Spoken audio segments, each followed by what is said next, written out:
சக்தியால் அல்ல, சொல்லால் ராமனின் இதயத்தை வென்ற ஒரே வீரன் யார் தெரியுமா?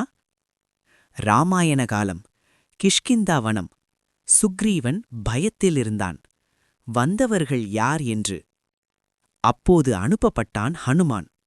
முனிவர் வேடத்தில் அமைதியாக ராமன் லக்ஷ்மணரிடம் நெருங்கினான். அவன் பேசிய சொற்கள் அதிகமில்லை, குறைவுமில்லை. இனிமை, தெளிவு, தர்மம் மூன்றும் கலந்து இருந்தது. ராமன் ஆச்சரியமடைந்து சொன்னார், இவன் பேசும் சொல்லில் பொய்யில்லை, அகந்தையில்லை. வேதங்களை அறிந்தவன், இவன் என் சேவகன் என்று ராமன் உணர்ந்தார். அதனால்தான் ஹனுமான் வலிமையால் அல்ல, சொல்லின் செல்வத்தால் உலகம் போற்றும் வீரன். Bell icon. சொல்லின் செல்வம் என்றால் ஹனுமான் உணர்த்தியது ஒன்றுதான். சக்தியால் மனிதனை வெல்லலாம், ஆனால் சொல்லால் இதயத்தை வெல்லலாம். அதனால்தான் இன்றும் ஹனுமான் சொல்லின் செல்வர் என்று போற்றப்படுகிறார்.